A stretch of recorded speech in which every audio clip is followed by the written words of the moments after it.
And now we're joined by Anthony Pretty Boy Taylor, who faces Tommy TNT Fury on the undercard of Jake Paul versus Tyron Woodley on August 29th. Anthony, I just saw you out for a run with your dog, Bubbles. How is the training camp going ahead of this fight? It's different. It's a boxing fight. You're typically an MMA fighter. How has it been? I started boxing at 18. I had about 13 amateur fights. I went 12-1 in the amateur circuit when I was 18. I don't tell people that because, I want the odds of being Tommy's favor. So when people bet, they bet on me. But I had a record of 12-1 in the amateur circuit. I fought at 65 in the amateurs. I'm a boxer. My discipline is boxing and wrestling. So whenever I'm getting ready for a fight, I go to, other boxing gyms and I spar with opponents, from the other gyms. I mean, look at me. I'm 5'7". I fight at 155. The average height at 155 is between 5'11" and 6 feet. So I'm on a fight winning streak. So if I'm beating guys who are 5'11", 6 feet and 4-inch gloves, I'm sure I don't have a hard time getting in close to Tommy or outboxing Tommy. Tommy's only 6 feet. It's not like he's 6'6", with a 90-inch reach. And people just forget that. I'm more of the experienced boxer.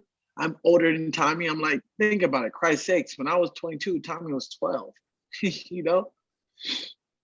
And do you see this as a one-off for you, or are you looking to go back into boxing? Depending on the result, it doesn't really matter. But you fought before boxing, and how would you say it compares in terms of your enjoyment in training MMA compared to boxing? I mean, boxing, you have to really be dedicated to boxing as most people in MMA. It's not like you're 5 years old and your parents like, I'm going to turn you into an MMA fighter and you're just sparring as a kid. No, you don't do that because boxing is different because you're starting off at 5 years old. You're boxing.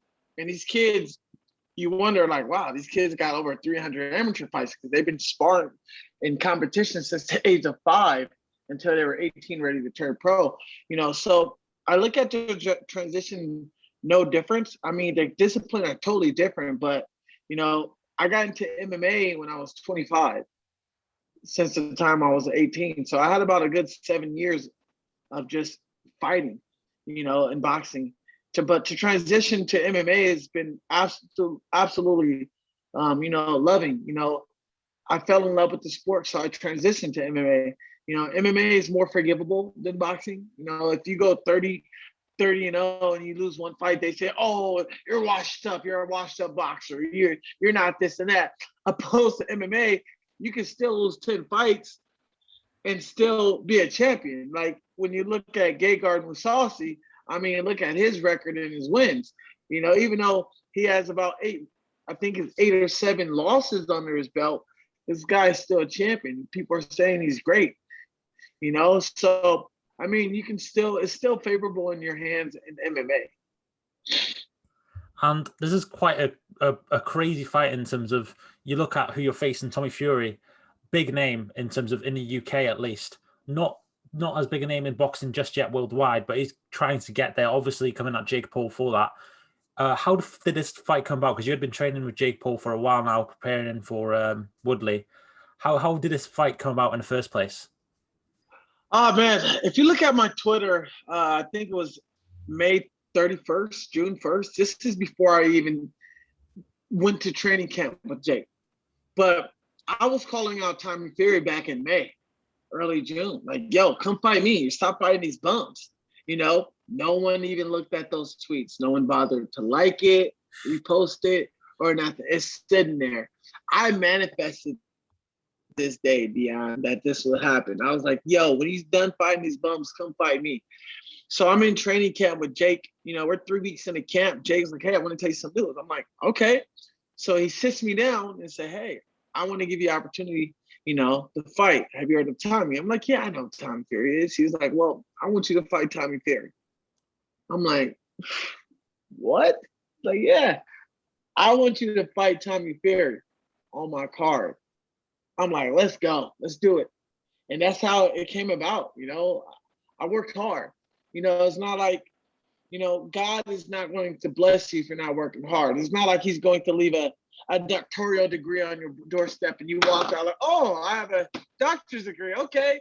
You know, you got to go to school. You got to earn it, work hard, take long hours of classes and, you know, an internship before you get that doctoral degree. You know, same thing with boxing and MMA.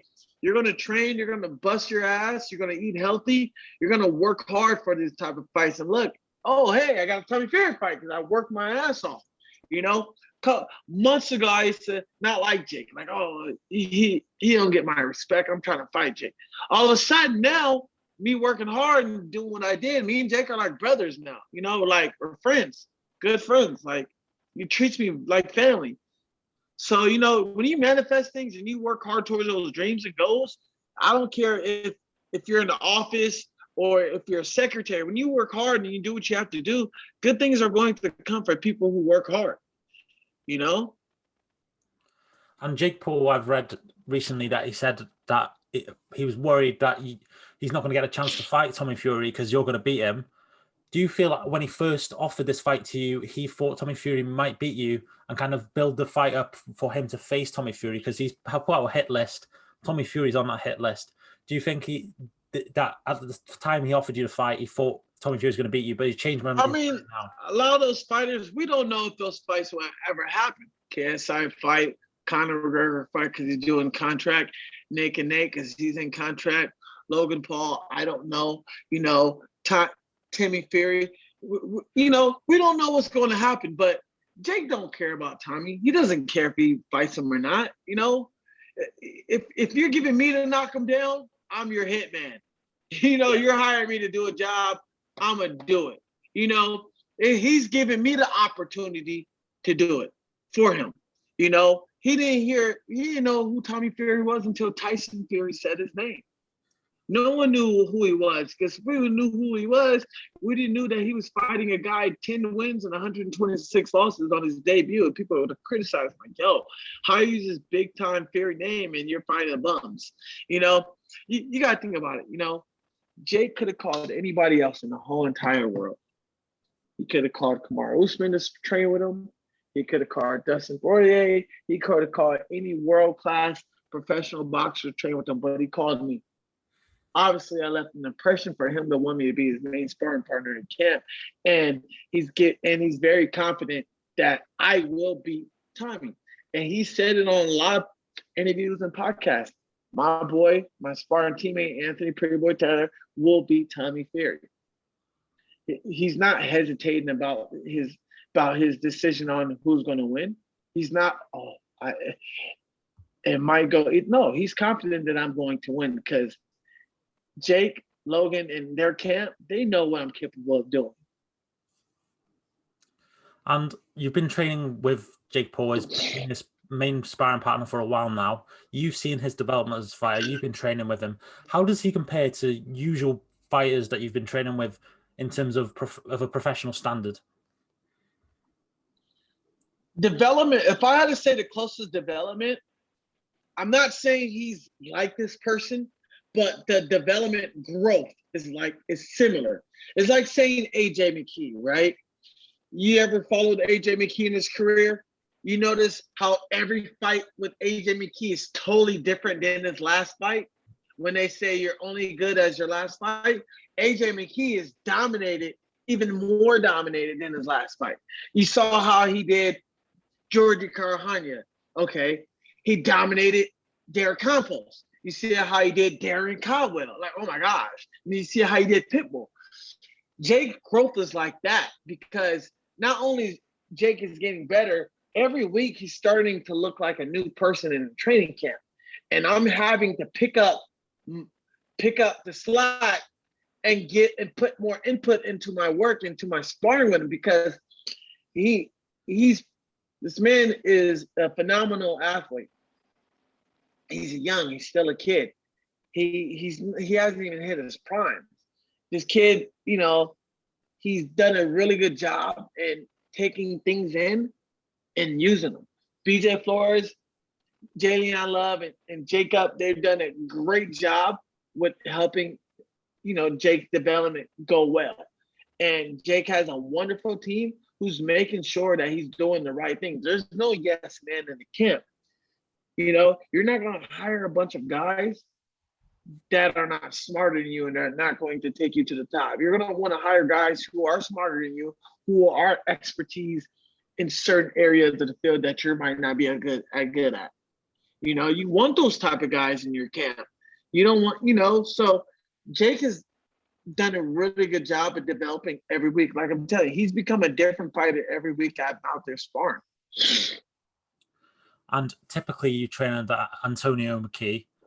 Obviously, because this is a boxing bout, who have you been training with mostly? Is it BJ Flores? Because I believe Antonio McKee will be in your corner for the fight. So have you been training him quite a lot? I've been with BJ Flores for about a couple of months, but you know, I've been working out with him. You know, I'm getting in shape because I'm sparring with Jake. You know, I'm finishing off my 3 weeks training with Antonio McKee and AJ McKee, and I'm at Rabbit. I'm at Jack Rabbit Boxing Gym, and I'm training with one of the fighters, one of their premier fighters named Javion. He's about 6'5", so he's a great, phenomenal boxer. He's a great boxer. So I've been over there with a couple of guys who are like 6'2", 6'3", but definitely Javion, who's 6'5", has been really working with me. You know, training. You know, it's no different. You know, like I said, whenever I'm getting ready for an MMA fight, I do 3 days of sparring at professional gyms, just boxing, you know, and I do my 2 days of grappling, you know, jiu-jitsu during the week. But every day we're sparring at boxing gyms dang near. You talk about training and sparring people that are 6'2", 6'5", Javion is 6'5". A lot of talk has been about the height differential here as well. He's 6 foot, you're 5'7". What do you make of that? Do you feel like you're gonna have to approach this fight differently in any way? No, not really. Like I said, everybody I fought in MMA were like 5'11", 6 feet. Dean Barry, you know, Chris Sevilla, 5'11", Adam Bowers, 5'11". When I fought James Gallagher, he was like, what, 5'10"? You know, I fought a lot of guys who are 5'11", 6 feet, 6'1" in MMA in 4-inch gloves. And I outstruck them, and I was able to get the decision wins. You know, and we're talking MMA here, where you can punch, kick, use your range and everything. You know, the height difference is no difference. You know, I'm the shortest guy at my MMA gym. You know, the average height at my MMA gym is about 6 feet. AJ, Joey Davis, Slice is about 5'11". You know, Rampage. I got another guy, Yosef. You know, a lot of these guys at my gym, these guys are between, only me and AJ is the only 145er in the camp in our team. But we have nothing but heavyweights, you know, so it hasn't been an issue fighting guys that big like him. I mean, we're boxing, you know, boxing is all about heart, desire, you know, technique. He's green, I'm green. I just have a little bit more experience in fighting longer than him. You know, people's going to say, well, he has more boxing experience. Well, you guys don't know my amateur career. 12-1 with 7 stoppage in my amateur career. You know, if you guys think I'm lying, hit up Lightning Boxing Gym, Chris Lopez. He'll tell you. And another kind of talk, a lot of talk has been about you being a featherweight and him being a light heavyweight in boxing. But I believe you walk around at like 190. So do you think that is a bit, you know, kind of people just trying to give the kind of their support towards Tommy rather than you? I mean, if everybody knows, I stopped fighting at 145 in 2017. You know, the last time I fought at 145 was Adam Bowers. Christ's sakes, that was like my 4th MMA fight ever. You know, and then my whole entire fight has been at 155. I struggle to make 155 because, you know, before when I was fighting at 145, I was walking around 186. You know, fighting at 145 in Bellator. And, you know, over time, as you're getting older, more experience, you know, you're packing on a lot more muscle. I started bumping up to 190. So I was forced to go down to 155. You know, I've only lost 10 pounds. I'm only losing 10 pounds for this fight. It's not like I'm Tommy and I'm 215 or 220, how much, however he weighs. He's the one who's losing a lot more weight than I am, and he's going to lose power off that. I don't know when was the last time he fought at 175, 180, but we're contracted at 180. Do you believe with you only having to lose 10 pounds of weight, that will kind of help you because you can put more of your preparation towards concentrating on your abilities and putting into training and cardio and in different areas except for having to focus on losing weight as well? Absolutely. This is the luxurious part about not having to lose much weight. I can just run off 10 pounds of water weight in 3 days if I want to. But I feel like a heavyweight. A heavyweight's like 215, 225. You can eat whatever you want, train hard as you want. You ain't got to never worry about losing weight. And what do you make of Tommy Fury as a boxer as well as him as a person? Because obviously he is a personality now because of what he did on Love Island and how he's built himself up. What do you make of him as a fighter, as his fighting style, as well as him as a person? First of all, I'm gonna let everybody know I respect Tommy because he's a fighter and he steps in that ring and he sacrifices himself. As a fighter, as a boxer itself, I acknowledge him as a fighter, but as a boxer itself, I don't respect his boxing. I don't see anything special about him in boxing. Just because you fought 6 scrubs with no winning records, I could have beat those guys myself. Anybody else, MMA could beat those guys. Like you can't just proclaim you're gonna knock me out. But as a person, Tommy's a really good kid. I'm not going to go there and disrespect him and his family because he's young. He's 22. He's a sweet kid. He's doing this because he wants to, be part of the family. There's really no pressure on him, but he's a really good person, man. The guy is he has a really good heart. I will tell you that. But screw you as a fighter, Tommy.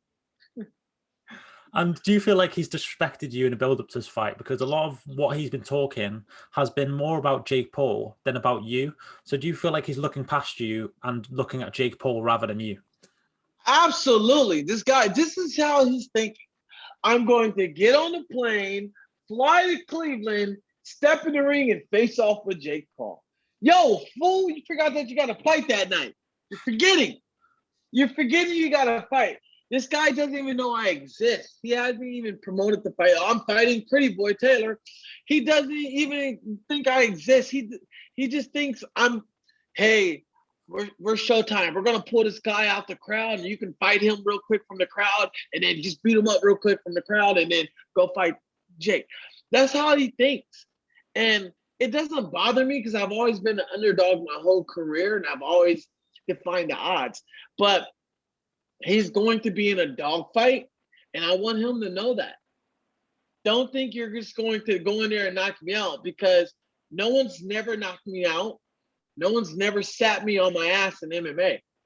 It doesn't work like that. If no one's sitting you on your ass in MMA, you're definitely not going to sit me on my ass on boxing. And he's underestimating me. He doesn't acknowledge me. He doesn't care to acknowledge me. He just wants to Jake Paul fight. And I'm telling you this right now, Dion, he will never come close to Jake after that night. The only time he's going to come close to Jake is during press conference.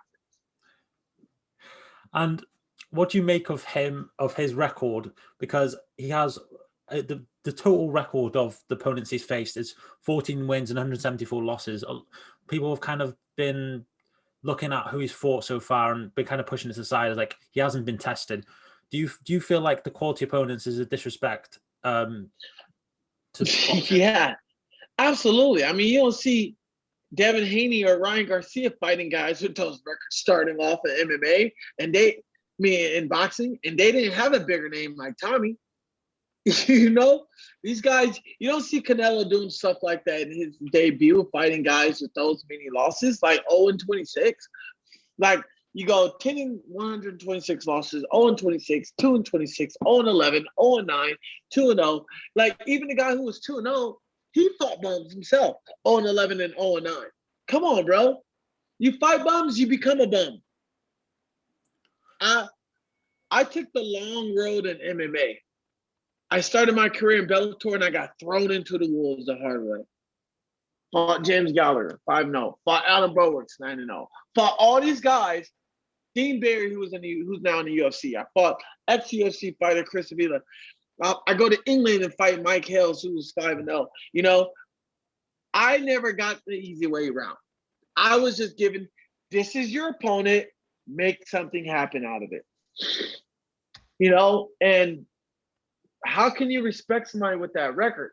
Now, I can see, now things have been different, totally different, Dion. If I was making my boxing debut and I was the exact same height as Tommy, do you think the odds would be different if I was making my debut and I was the exact same height as Tommy? Totally different.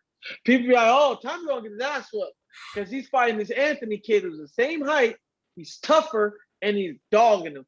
But no, they're just worrying about, I'm on one as a pro and I'm 5'7". A lot of people don't know what I went through in 2017 when I took that pro fight. Yo, I was homeless. I needed some money. A promoter hit me up, said, hey, you want to fight? Make $700? I'm like, sure. Yeah, when is it? It's tomorrow afternoon. Okay, cool. I got my medicals done. I was in shape. I just weighed in at what I weighed in at. And I fought and lost by split decision just to make $700 because I was damn near homeless and I needed money. You know what I'm saying? Like, you know, we all went through our tough times in that year. But 2018, by God damn it, I've started knocking them down. 1 fight win streak, 2 fight win streak, 3, 4, 5. Oh, UFC's knocking on the door. Hey, matchmakers, we like that pretty boy guy. He's doing a really good thing. Keep it up, pretty boy. We're going to keep our eye on you. I swear that happened. The matchmakers from the UFC does have an eye on me. Let's talk about that win streak. 5-fight win streak. A lot of momentum, but do you feel like that is relevant at the moment because you're fighting in boxing, or do you feel like that's kind of just MMA and that's different? I mean, it could be either both. Irrelevant, not irrelevant. You know, it's all about how tough you are. You know, I guarantee you the fighters I beat in MMA can definitely beat Tommy Fury's opponents in the boxing ring. You know, I mean, look at Chris Avila. He comes from a striking background like Nate Diaz and them. You know, you look at Dean Barry. Dean Barry's a hell of a striker, either with his feet or hands. You know, you look at who else? You know, Mike Hales, a couple other guys. You know, it doesn't matter. You know, I got heart. I never give up. He can't break me. He can't defeat me. The only time I lose if I quit. That's the only time I'm going to lose, if I quit and pity myself. Oh, he's bigger than me. Oh, his last name is Fury. Nah, bro. I'm here to build a legacy just like you. I come from nothing. You was born into royalty because your brother and your dad. You know, you came from money. You know, you just started your whole family, you know, growing up, you didn't have to worry about that. You didn't have to worry about when's my next meal going to be, where I'm going to be sleeping at next month. You didn't never have to worry about that. You know, you come from a loving mother and a father. You were spoon fed. You know, not everybody's spoon fed or has that opportunity like he does. And you talked earlier about your professional debut in boxing, fought for $700. There's been a lot of talk recently about fighter pay in MMA, with especially the UFC. Obviously, you fought in Bellator, which is kind of renowned for kind of fairly paying the fighters. How do you think both sports compare now, having competed both? You're fighting on a big card in this, and surely, you know, your pay is going to be quite big because of that. So how do you think it compares with MMA and boxing in terms of considering you fought in both? Well, you know, I didn't get paid as much in UFC. I'm sorry. I didn't get paid as much as I did in Bellator. We're talking 2016, you know, big gap difference from 16 to 21, you know, a sports, you know, when we're talking about revenue and fighter pay. I was young and I was really young in the game, so I was making about like $5,000 to $8,000 a fight.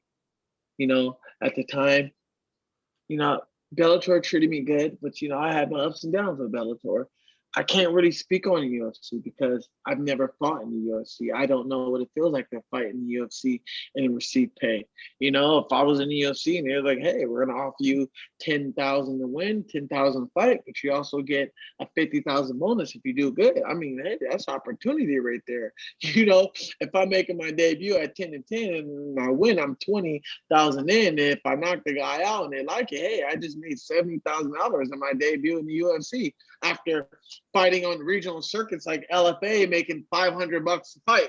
You go from $500 a fight to $80,000 your debut in the UFC.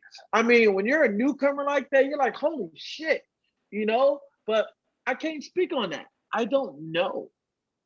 I don't know what these guys talk about in the UFC. It's none of my business. I don't care. I don't need to care about. I mean, it's good to care and worry about it, but as far as me putting my nose into the UFC and fighters pay, that's none of my business, Dion. I'm just here to take one day at a time and one fight at a time. When that time comes, hey, I'm sure Dana White will definitely take care of me. Because think about it. If I beat Tommy Fury and I say I'm going back to MMA, I'll probably be the hottest MMA free agent there is. UFC is probably going to want me. Bellator is going to probably want me. And PFL is probably going to want me. I have that superstar status. Everybody knows this guy fought Tommy Fury at 180 and he's coming down. Yo, how you know? You never know. I might manifest and fight Conor McGregor by next year. Who knows? Like, I manifested everything. Conor McGregor's on a losing streak. He needs to get back on the road. Why not bring an ex-UFC, bring an ex-Bellator fighter like Michael Chandler, just bring him in, free agent. Let's see what he got. He talks smack. He beat Tommy Fury. He's a celebrity. Hell, let's see if Conor McGregor can beat this guy to get on his feet as like he did with Cowboy Cerrone. Don't be surprised if I fight Conor McGregor. And is that the next step for you, is kind of wanting to fight in the UFC after this fight? Or is that just a possibility and something you're considering if you do get the opportunity? I mean, everything is a possibility when you look at things. Right now I'm blessed where I'm at with Showtime. My whole attention and time is dedicated to Showtime itself. If Showtime wants me to sign and stay, I'll stay. If they don't want me, hey, thank you for the opportunity, win or lose. But if Showtime does give me an opportunity after this fight, hey, I'll stick with boxing, see where it takes me.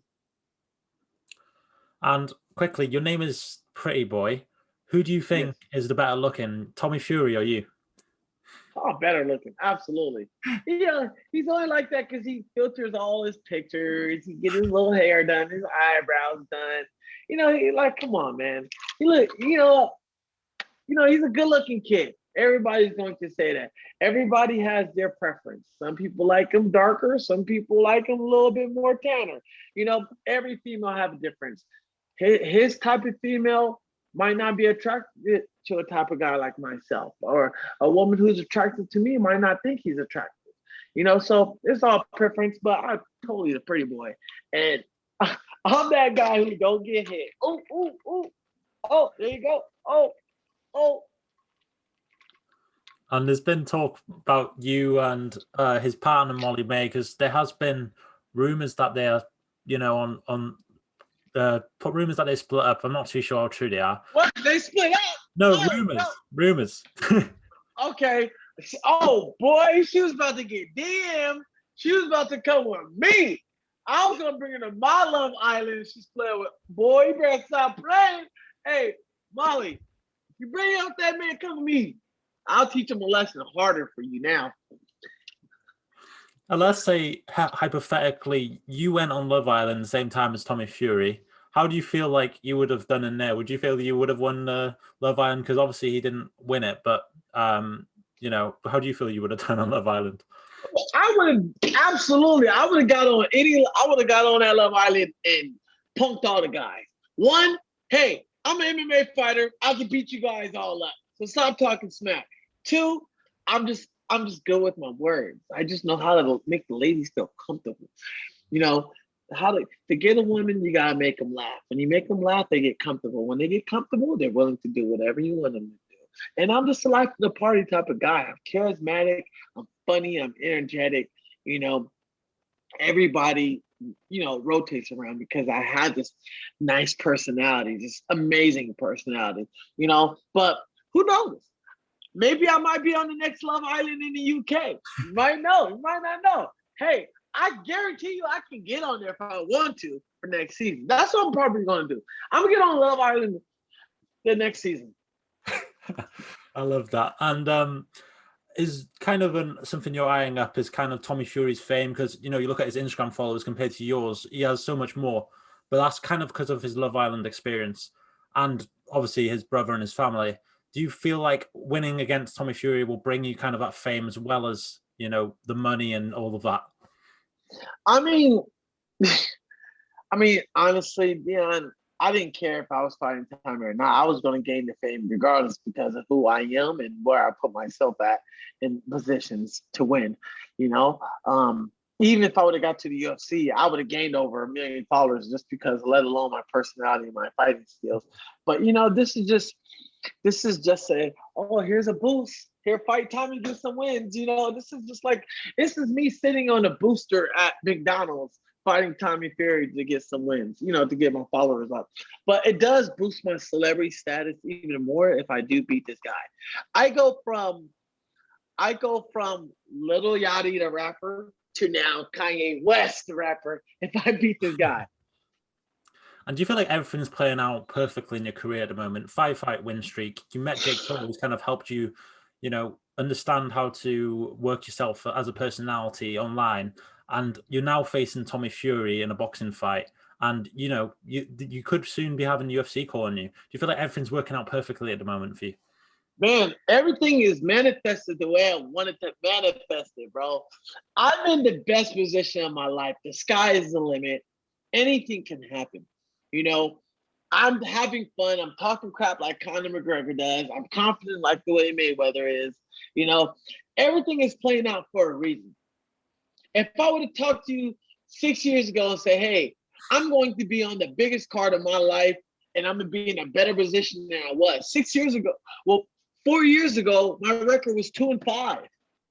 And if I told you, hey, I'm going to change that around and I'm going to be one of the hottest guys in sports entertainment, people will laugh like, stop, you're 2-5, bro. What are you going to do? No one, I remember I wanted to fight on LFA. Look where I'm at now. I'm in the best position in my life. I went from 2-5 to now 7-5 record with a 5-fight win streak to now being good friends with Jake Paul to now fighting on one of the biggest cards of the year. Man, I knew I can get here, but I also didn't know that it was going to be a long process. I knew it was going to be a really hard grind getting here, and I knew it. It was going to be a dogfight. It was going to be a dogfight. I had to go through the pain. I had to go through the fire to get where I'm at, and look where I'm at now. Now, just give us your prediction, because it is hard to see how this fight will go considering everything, really. But what do you think happens when Anthony Pretty Boy Taylor faces Tommy TNT Fury on August 29th? That TNT is a dud, y'all. Yeah, just know that. That dynamite is not going to explode. It's going to be put out. It's a dud. It's a dud. Second round TKO or me by unanimous decision. And you get your prediction as well for Jake Paul versus Tyron Woodley on the same night. I either got a 5th round TKO, if not, a unanimous decision by Jake Paul. And who do you think Jake Paul should face next after Woodley, in your personal opinion? Who would you like to see? And who do you think is kind of most likely for him to fight? It's crazy. I never actually had this conversation with him about this. A good fight I would actually like to see would actually be good. Promo cuts and everything. Kobe Covington. That'd be a good fight, bro. Yeah. I mean, that's out there. I've never heard anybody kind of call for that fight before, but that would be kind of great. The trash talk for that would be kind of at you, wouldn't it? Yeah. Yeah. Kobe Covington does a lot of talking.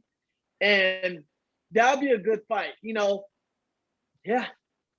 Kobe Covington, I say would definitely be more. I would be more welcome to seeing Jake fight Kobe Covington. And Jake doesn't even know I'm saying this. This will be actually, I think it'll be a good fun fight. Do you think Colby would be up for that as well? Absolutely, Kobe would. Possibly if Dana White allows him to. And where do you see Jake Paul, let's say, in 3 to 5 possible professional fights time? Where do you see him in kind of the landscape of boxing? I see him as a title contender. If he keeps doing what he's doing, potential title contender. It's not like he's going in there fighting bums. He's fighting accomplished people in sports, period. Doesn't matter if you're basketball, football, baseball. You step in that ring, you are no longer a soccer player, an office worker, a secretary. You're now a fighter. You sign that contract, you are now a professional fighter. You've obviously trained with AJ McKee as well. I just wanted to get your opinion on him because obviously he won the featherweight title in Bellator around 2 weeks ago now. How do you feel he fits in with the best featherweights in the world? Do you think he is the best featherweight in the world in terms of comparing him with UFC as well? Absolutely. Look at his striking game. Have you ever actually seen him take damage? He can submit you standing up. He can submit you on his back. He can out-grapple you and submit you regardless. He definitely has the knockout power, and he's consistent with it. And he's taking everybody out of round one. He'll definitely beat Conor in Conor's prime. I mean, they're both left-handers. AJ kicks a lot, just like Conor. I mean, think about it. Their striking seems similar, right? AJ's and Conor are similar. But if it's going to the ground, who are you giving that edge to on the ground? Obviously going with AJ. Because AJ's going in there to kill you. He's not going in there thinking, he's going there to kill you.